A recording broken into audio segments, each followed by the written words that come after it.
Shalom, saudara-saudari yang terkasih dalam Kristus. Selamat datang di Firman Tanpa Topeng, tempat kita membuka Alkitab apa adanya, menguji setiap pengajaran berdasarkan firman Tuhan, dan mencari kebenaran tanpa ditutupi tradisi maupun pendapat manusia. Jika Anda diberkati melalui pembahasan ini, jangan lupa subscribe, nyalakan lonceng notifikasi, dan bagikan video ini agar semakin banyak orang mendengar kebenaran firman Tuhan. Baik saudara-saudari yang terkasih di dalam Tuhan Yesus Kristus, pada kesempatan kali ini kita akan membahas sebuah topik penting berdasarkan firman Tuhan. Mari kita membuka hati, menguji setiap pemahaman dengan Alkitab, dan mencari kebenaran dengan sikap rendah hati serta penuh kasih. Kiranya pembahasan hari ini meneguhkan iman kita, menambah pengenalan kita akan Kristus, dan menjadi berkat bagi setiap orang yang menyaksikannya. Mari kita saksikan. Oke, ini ada Dark Bellatrix. Oke, Dark Bellatrix.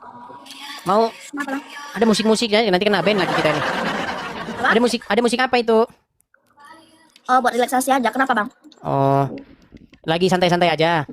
Terus? Saya lagi tausiah ini. Masya Allah, itu siapa? Mau masuk surga? Bentar, kita pakai waktu dulu. Ini tausiah masuk surga yang cepat ini. Bismillah, tetep guys. Oke, baik. Ini dengarkan tausiah di TV. Oke, sebentar. Saya panggil apa ini? Karena namanya terlalu Bella aja ya. Bella. Boleh. Oke, Bella. Bella, sebelumnya saya mau bertanya, apakah Bella ini adalah seorang muslimah? Kalau untuk sekarang muslimah di KTP. Muslimah di KTP. Apa bedanya muslimah di KTP dengan muslimah yang orisinil, yang sungguhan? Kalau yang orisinil kan mengerjakan semua yang ada di Al-Quran kan. Makan. Ya, saya nggak apa-apa sambil makan. Kalau yang KTP? Yang KTP, ya di KTP aja Islamnya. Oke, Islamnya hanya sekedar by name saja ya. Islam hanya ikut-ikutan gitulah ya. Benar. Oke, baik. Barang siapa seorang muslimah yang sejati itu harus mengikuti apa yang tertulis dalam Quran dan perintah dari Rasul, betul? Ya, betul. Oke. Mau masuk surga, mau pintu surga yang lebar, mau cara kilat masuk surga dijamin surga? Caranya gimana? Caranya harus mengizinkan suami kawin lagi. Uki bedaki tahu nggak? Apa? Uki bedaki. Sungguh ini tidak percaya ya. Astaga, berat. Oke, susah. Astaga. Baik. Kita tampilkan dulu ya. Baik. Perhatikan. Tetep guys, tetep. Nah, terus? Sebentar. Baik. Kita harus tunjukkan nih dalil-dalilnya. Astaga, ya. Baik.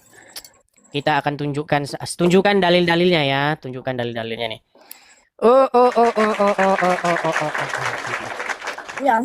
Baik.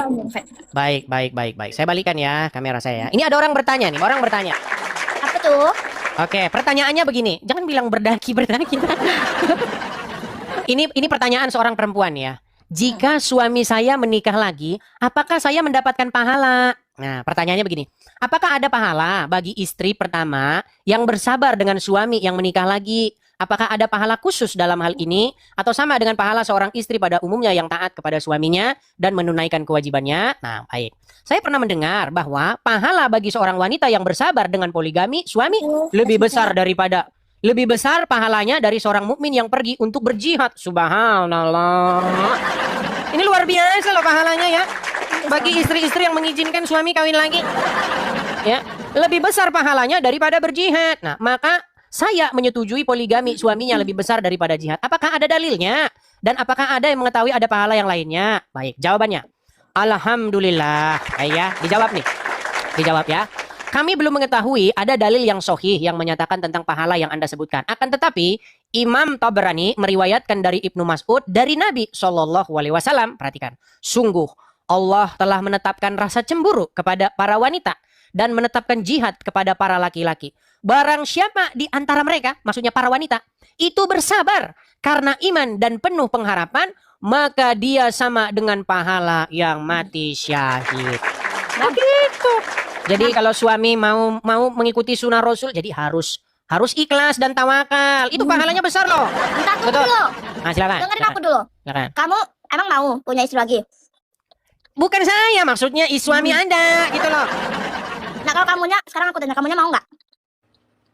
Sayanya? Sayanya tidak. Nggak mau. Kenapa nggak mau pipi? Kan di situ ada hadisnya. Kenapa kamu nggak mau? Iya, karena nanti bisa saja kalau nambah istri itu bukannya rumah itu tambah sejuk, tambah tenang, yang ada tambah piring terbang kemana-mana. Loh iya, gimana? Nanti piring terbang ke atas, Berarti dan sebagainya. yang mau poligami ini yang sanggup-sanggup aja kan? Oke, sekarang saya tanya dulu. Saya balik dulu kamera saya. KTP kan masih lajang. Oh, masih lajang. Bisa KTP toh. masih lajang. Enggak, itu bahasa-bahasa tertentu. KTP saya lajang.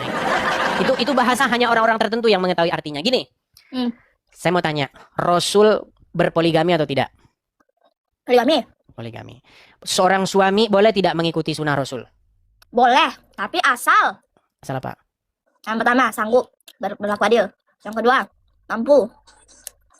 Oke, kalau sudah mampu, sudah sanggup berlaku adil, berarti boleh poligami. Yang ketiga, menyebarkan ajaran Islam. Oke, baik. Caranya kalau begitu, kalau suami nikah lagi, berarti ini siapa Bella siap ya? Siap ya? Loh, gimana? Tadi katanya siap. Gimana Kalau aku sekarang? tahu kayak gitu, pas lagi tidur, aku ambil itu lenjer, potong. Enggak, berat ini saudara-saudara. Sulit ini ya. Susah ini, susah. Memang berat ini ya, mengajarkan hal-hal yang berat. Karena zaman sekarang susah yang berlaku adil. Nggak ada yang bersikap seperti Nabi, yang ada bersikap seperti guguk. Tahu guguk tidak? Bersikap seperti guguk maksudnya gimana? Dogi-dogi tahu? Dogi style. Maksudnya apa? Waduh, bahasanya udah mulai gak karu-karu. Saudara-saudara, aduh. Oke lah, maksudnya- Bella. Saya cuma mau sampaikan begini, Bella. Ya, tadi sesuai dengan perkataanmu. Kamu menjadi seorang muslimah itu baru hanya KTP saja, ya. Dibilang KTP nggak juga sih, tapi boleh lah. Oke. Seandainya kamu sungguh-sungguh ingin menjalankan ajaran agama Islam sesuai dengan apa yang tertulis, maka harus mengizinkan suami kawin lagi, dan karena itu nanti pahalanya masuk surga, betul? Menurut ajaran Islam ya? Betul nggak? Kalau ajaran Islam sih begitu, tapi kalau menurut kepercayaan aku sendiri nggak. Berarti kamu menentang ajaran Islam ini kalau begitu Bukan nih. menentang. Kalau Wah, dia ini mau namanya seperti kafir ini saudara-saudara ini. Kafir ini saudara-saudara, dia kafir ini. Penjelasanku bujang inam. Oke, silakan penjelasanmu, silakan. Penjelasanmu gimana? Penjelasanku, ya udah kalau dia mau kayak gitu silakan tinggalkan aku karena aku tidak bisa seperti itu. Berarti bagimu lebih penting dunia daripada Rasul. Yang manakah yang lebih engkau cintai, dunia atau Rasul? Emang dia Rasul? Kan mengikuti ajaran Rasul. Emang dia bersikap seperti Rasul nggak setelah itu? Iya dong, kan menikah lagi gimana? Berarti yang ditirunya cuma itu, yang lainnya? Oke, baik. Kita putarkan satu ceramah Ustadz ini, saudara-saudara ya. Baik, saudara-saudara. Ini bahaya ini kalau mendengar ceramah Ustadz ini, banyak ini pemberontak ini sekarang ya. Baik, saya tampilkan. Perempuan-perempuan itu ya di surga aja, nanti dipoligami loh. Oh, di surga beda lagi, nggak tahu lah. Yang jelas ini aku nggak mau. Di surga nanti juga dipoligami, saudara-saudara. Dengarkan saya. Sebenarnya semua wanita ini nggak dipoligami di dunia ini, di akhirat pun mereka akan dipoligami. Ya kan? Nih ibu harus tahu nih, walaupun istri suami anda di dunia nggak mempoligami nanti, di surga nanti andai kata dia penduduk surga, dia akan poligami nanti. Ya, bahkan Allah dalam beberapa riwayat disebutkan sebagai penduduk surga, istrinya dalam surga berapa? 70 orang dari bidadari selain istrinya. Masya Allah. Masya Allah. Nikahnya udah lempar kering, udah terbang kering dari dapur. Ya udah. Jadi Kalau kayak gitu, latihan dulu di poligami dong. ya udah kayak gini aja. Kalau memang di surga dia dapat selir lagi, ku antar dia langsung masuk kuburan. Gimana? Langsung ke surga malam ini juga gitu ya. Langsung deh. Berat ini saudara-saudara. Loh, tetapi betul itu kan sesuai dengan ajaran daripada sunnah Rasul bahwa di Iya. surga itu memang nanti akan berpoligami. Nih saya tunjukkan ya. Aduh, perhatikan ya. Apakah kesibukan para laki-laki di surga? Perhatikan. Inilah kesibukan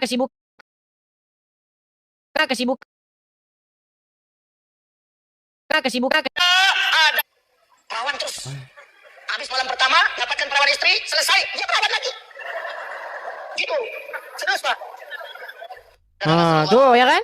Nikmat mana lagi yang kau dustakan? Tapi kalau Nah, misalkan dia nggak mampu, mana? Tapi dia mau istri 3. tapi kan dikatakan bahwasanya burung laki-laki nanti di surga 70 tahun berdiri terus, tidak pernah turun-turun. Loh, tidak percaya. Banyak orang tidak percaya dengan saya, saudara-saudara. Coba nih, saya tampilkan lagi ya. Nanti kita disangkain bohong-bohong, saudara-saudara. Baik. Ntar, kita tampilkan ya. Kaum muslimin, tapi kata Rasulullah, kesibukan para lelaki nanti di dalam surga adalah, mau saya ceritakan jadi. Mau terus? Kesibukan para lelaki yang masuk surga di surga adalah memecah perawan istri-istrinya. Dan nanti burungnya berdiri 70 tahun. Ya? Perawan terus. Habis malam pertama, dapatkan perawan istri, selesai, dia perawan lagi. Gitu. Serius, Pak. Bagusnya ibu-ibu gak ikut dengan pengajian ini. Ini khusus bapak-bapak. Kata Rasulullah, maaf ini hadisnya sore. Tolong baca nanti dalam kitab Tamasya ke surga oleh Syekh Ibnu Qayyim Al-Jauziyah. Judul aslinya adalah Hadil Arwah ila Biladil Afrah. Rasul berkata, maaf, zakar laki-laki ketika dia berdiri karena syahwat selama 70 tahun berdirinya. Wah, ada dalilnya. Begitu. Jadi sebelum masuk surga, nanti karena di surga di poligami, latihan dulu poligami di bumi ya. Enggak, aku masuk ke latihan nanti aja langsung nyemplung di akhirat. Ya sudahlah kalau begitulah. Mau gimana? Sudah kita sampaikan apa yang tertulis, dia tidak percaya. Ini gimana?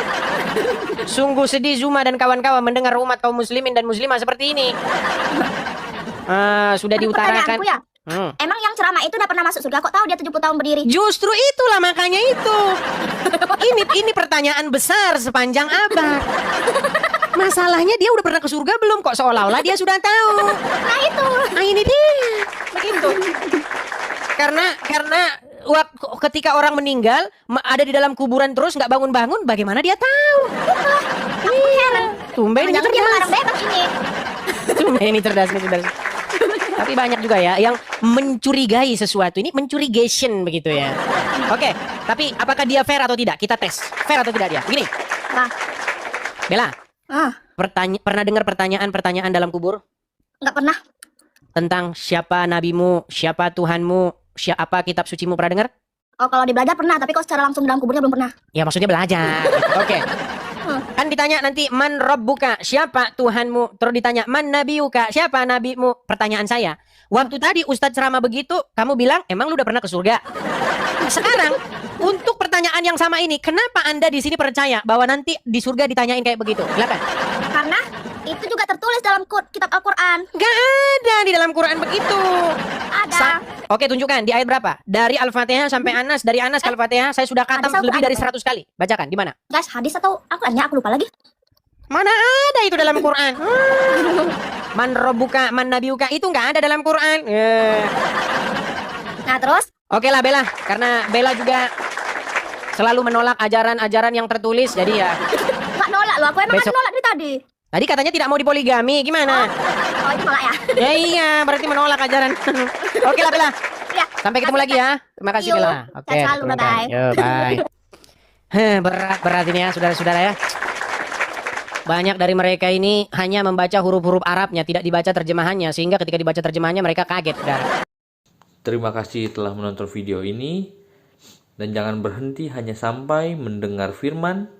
Bacalah Alkitab setiap hari, renungkan, dan hidupi dalam setiap langkah kehidupanmu.